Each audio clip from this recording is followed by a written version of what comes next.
And welcome back everyone to some more modded Minecraft.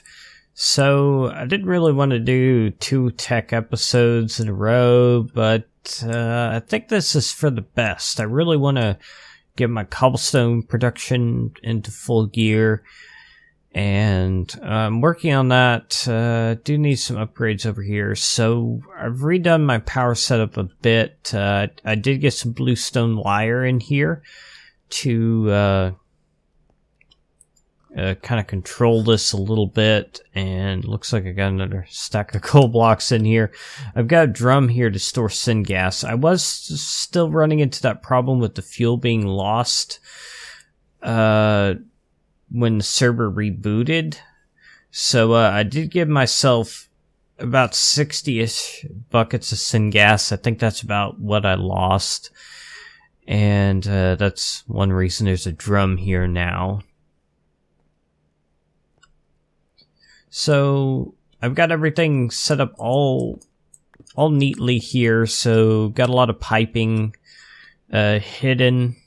Now still got these survivalist generators here, which these fire up whenever there's just a little bit of power needed. But if there's more power needed, then this generator is going to run full blast. And these Buildcraft kinesis pipes, they're kind of funny in that they seem to like to fire the energy in burst, as you can see here, which I feel is a bit different than the way Redstone Flux normally works, but this seems to be working just fine, so I guess there's no issue here. So I redid this room entirely. It's all kinesis pipes now. And I'm not sure what I think about this line covered with the purple stained glass. It's kind of nice being able to see the pipes, but at the same time it looks a little bit weird. But I'm so glad I got this room all reorganized. This is all so much easier to work around, or work in. So diamond chest is the output. All my ores I've just kind of thrown in here. Stuff that's waiting to be processed in one way or another. And yeah, this is great. Making a bunch of pulsating chipsets for autarkic gates. That's always so hard for me to say. So, this setup over here, this is to produce compressed cobblestone all the way up to octuple. And this is probably the most compact setup you could do this in. Normally you would have to have a big line of auto crafters, but here we just got 4 compacting drawers. First one does cobblestone to compressed to double compressed. Double compressed gets piped over here, where that gets compressed into triple, then quadruple. The quadruple is extracted out the back, sent into this one, and it just continues the process, and eventually we're going to pipe over to this last one where it will produce the octuple finally, but it'll be a while before we get to that. So I've got 8 igneous extruders, reinforced level, so these will support 2 augments. There are augments for the igneous extruders. The first one increases the batch size for cobblestone to 16 per operation, and the second one to 32. And the third one to 64 per operation. We can put in up to level 2, so that'll increase our cobblestone production significantly. And it doesn't look like this will be too hard to make. So I'll just do that off camera. Oh, I don't think I've shown this back here. I've got iron pipes back here, just to make sure everything goes the same way. I could have used item ducts, but again, I'm just trying to use Buildcraft pipes whenever possible, just for fun. I like the Buildcraft pipes. They're just kind of nostalgic. Alright, well, I'm going to go back to playing off camera. It's actually pretty late here. Oh, something else of note. I don't know if there are any fans of Earthbound out there, but I'm thinking of doing a Let's Play of that soon on my other channel, so click the annotation on the video if you're interested in that. That'll take you to my other channel, and you can subscribe to that if you want to go watch some Earthbound. I'm also doing Sunrider Academy, if that's something you're interested in. I'm doing terrible at that game, by the way. I'm so bad at it. I'm gonna have to play on easy mode, I think. And what else was there? Oh yeah, I've been working on Silence Gems. Got a lot of recipes to use the ore dictionary now. So if we look at Ruby Teleporter, we can use the blue power ruby blocks for that. Not all the recipes support the ore dictionary yet. Still kind of trying to decide how exactly I want to handle it all, but for the most part it's ore dictionary now, even the enchantment tokens. So for example, Unbreaking can use the blue power sapphires now. Also, we've got these new Redstone Teleporters, which I've already recorded a clip for. I'll probably insert that, I don't know, either after this or at the end of the episode. We'll just have to see how that works out. Alright, so just got a little quick clip here. I had a suggestion a while back to add teleporters that could be triggered by redstone, and more specifically, I think the suggestion was to just make it so that regular teleporters could do that. But instead, I've made an entirely new set of teleporters. And if you're not familiar with the teleporters for gems, they're a little bit pricey. You're going to need some glowstone, some redstone, chaos essence, a couple of ender pearls, and a block of some type of gem, whichever one you want. I chose Morganite because that's what I have the most of. But I'm not too fond of pink, so I'm going to combine these with some beryl to recolor them to green. Now I also want one of these to be a redstone teleporter, and currently the recipe is to just craft them with a single piece of redstone. They don't have a localization yet, because this is still just kind of experimental. So the way you would normally work with teleporters is you could put them in the floor or whatever, doesn't really matter. And, oh, you're stuck over there again, aren't you? Okay, well that's perfect. And then you put another one wherever, and you right-click on both of them with a teleporter linker, and you may be thinking, but Silent, these are two different kinds of teleporters. Well, I don't care, you can link them anyway. Doesn't matter that one's a redstone, one's a regular. They still work just fine. And that one over there, that's a redstone teleporter that could be triggered by redstone. So, actually, I probably have some stone on me. So, oops. Not quite what I intended, but okay. So, let's put a pressure plate on here. And now, if we step on it, anything that's within a certain distance of that teleporter is going to get teleported. And kind of surprised it didn't teleport the pig as well. So now you can also teleport other types of entities, which I think is pretty cool. It should even work with item entities in theory. Actually, I think it does. It's a little bit funny. Oh, Watson. He wants to get to that spot so badly, but he can't do it. But yeah, okay, Watson. Thank you. That's great. That's just great. But yeah, I think if he's like right there and I step on it, yeah, that'd teleport him to. Oh, it also teleported her. I made the range configurable. I think I made it 3 blocks by default. That might actually be a bit too wide. But I guess if you didn't want the radius to be quite as large, you could embed the teleporter in the floor or something like that. I don't know. We'll just kind of have to see how this works out. This is a new thing, and it's interesting, to say the least. So my ideal here is I don't want to use these for conventional means. I want to avoid using teleporters to get around personally. But I've got this ender girl in my house, and I thought it'd be kind of cool if, what if these, we'll call them NPCs, could move around between different houses without having to actually go outside and, oh, poor Aurelian. That's rough. Without actually having to go outside, because I don't know about the creeper girl or the slime girl, but the ender girl, she will not go through doors. I don't know if it's because she's a little bit too tall or what exactly. I think she's actually... she can actually go under a 2-block high gap. So I guess the girls just don't like opening doors. So why don't we have like a system of teleporters to make them travel around? And again, for those who are not really familiar with the gem teleporters, something that's interesting about them is that they don't have to be linked to another teleporter. You could actually move the teleporter after it's placed. So, see, I teleported to where the teleporter was before. Of course, now that I moved this one, it doesn't have a destination set.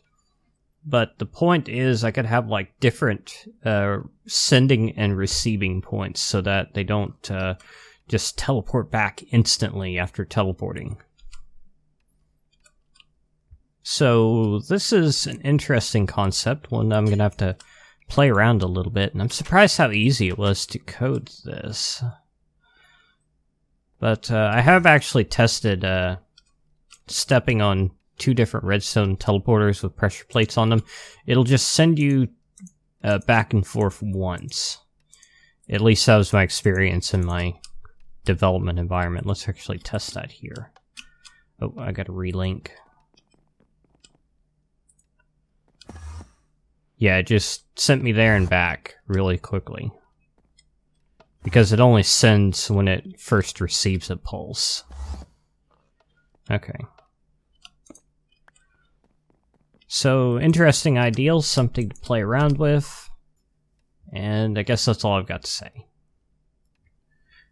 Alright, so it seems that we still have that bug with advanced generators where they lose their fuel when the server restarts. So I did spawn in some more fuel for myself again, because I know I had like something like 80 buckets when I went to bed last night. And I just restarted the server twice, and like half of it was gone. So, yeah, losing fuel. So what I did is I removed all the fuel tanks from my generator, so now I can only store 1 bucket. So I will lose at most 1 bucket of my fuel whenever the server restarts. Okay, I'm sorry if there was a weird cut. There, the phone started ringing, so I just threw those tanks away since they respawned in. Just have to do what has to be done, I suppose. Do I have a wrench? Can I flip that? Yes. Alright, so I'm just gonna put this back how it was.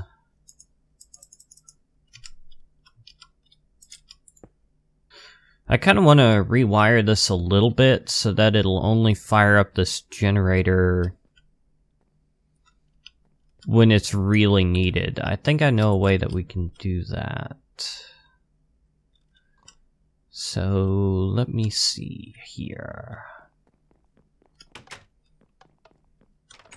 It's kind of unfortunate that my frame rate drops so much when I'm recording. It usually stays above 100 when I'm not recording, but right now it's dropping down into the mid-40s, which is unfortunate. Why do I have this quintuple compressed cobblestone on me? Well, I did work on this setup a little bit more over here, so we've got 1 septuple compressed already, and that'll be able to make the octuple whenever it's ready. I did get the augments in here, so each one of these makes half a stack at a time. Okay, so what do we need? We need a redstone control module.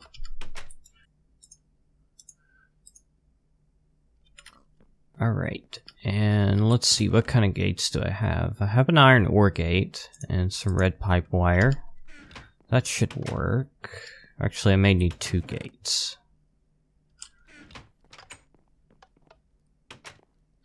Okay, so let's put the redstone control module here. And let's see. Disabled on signal, enabled on signal, fuel use. Okay, so I think this means only if it's receiving a redstone signal will it allow the generator to use fuel. Okay, so let's put some gates here and here. Some red pipe wire, like that. And let's see. High energy stored, low energy stored. Huh. I was kind of hoping there was be some more customization options, but that's good enough. So we're going to say low energy stored, emit a red pipe signal. And over here we're going to say, on a red pipe signal, emit a redstone signal. So that should power this redstone control module. Just for testing purposes, let's switch this to... I should have right-clicked. High energy storage. Okay, so we could see this thing did light up.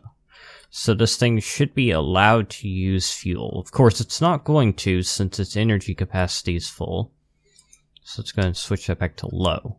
Okay, so now only if this top redstone energy cell is empty should the generator fire up. Otherwise, these survivalist generators over here will plod along at their total capacity of 20 RF per tick until our energy supply is half gone, at which point it will begin consuming the much more expensive to produce syngas. So that sounds pretty good to me. So regarding the syngas, I've kind of been poking around with it a bit and looking at the different carbon values, and it's kind of interesting. A log and charcoal and coal have the same carbon value of 1600. Planks have a carbon value of 1/4 of that, 400. And if you saw a log in the sawmill, you get 6 planks. So it looks like the best way is to use planks, strangely. So, yeah, once I get some kind of way to get trees chopped down better, I'll probably just be running everything through a sawmill to make planks. And yeah, I did work it out, and the energy cost of running the sawmill is nothing compared to the extra syngas that you get. So that's probably what I'm going to be doing. I'm probably going to be powering everything on planks, as weird as that sounds. Alright, I'm not sure how much of that last clip got used, but my little attempt here to control this generator so that it only kicks on when my energy supply is half gone did not work. Apparently this, dang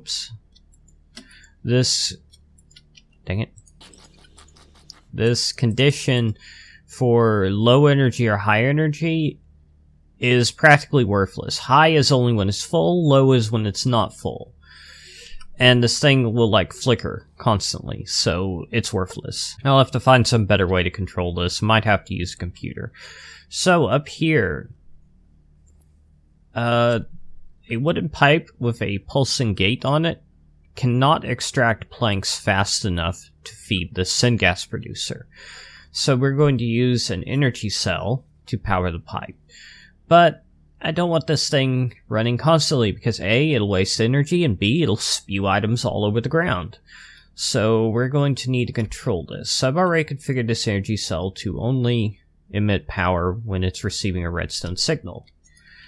So we want this thing to be running when there's items in this chest, the input chest, or whatever inventory that ends up being.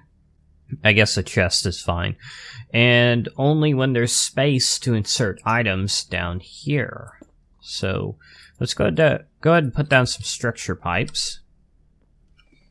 And let's put an AND gate because we're wanting both conditions to be true on that energy cell, the pipe next to the energy cell. And then we can use either AND or OR gates over here. I've got OR gates, so we'll use that. So let's connect the red one, or the top one via red pipe. Okay, so I put red pipe wire between the AND gate and the top OR gate, and blue pipe wire between the AND gate and the bottom OR gate. So the AND gate, we're going to say if it's receiving a red pipe signal and a blue pipe signal, emit a redstone signal to turn on the energy cell. The top one, we're going to say, if there are items in the inventory, emit a red pipe signal. The bottom one, we're going to say, if there is space in the inventory, emit a blue pipe signal. So you can see the blue pipe wire just turned on, but the red pipe wire is still off because we've got no items up there. And let me see if I can get some planks in my inventory to demonstrate this a little bit. Just give me a second to unload a bit. Okay, so got a load of planks to bring down here. And let's go ahead and put these in. So we can see the energy cell is now running. It is outputting items. Is it going to spew items on the ground? Yeah, it is. Okay. So, alright. I was kind of afraid something like that might happen. This thing is way too powerful. Let's see. What if I tell it to do like 10 RF at a time? No, that's still way too much. Okay. What about 5 RF? Is that enough? Is that... Okay, so it should be firing up again since it's got a free slot. And... that might actually work. Okay, so I've got this energy cell set to 5. The way I did that is if you hold control, they'll switch how much you can adjust the output. If you right click, it'll be 1. If you left click, it'll be 5. So it seems like 5 RF a tick seems to work okay. That will keep this thing full as long as there are planks in stock up here, but it won't spew any items onto the ground, which is perfect.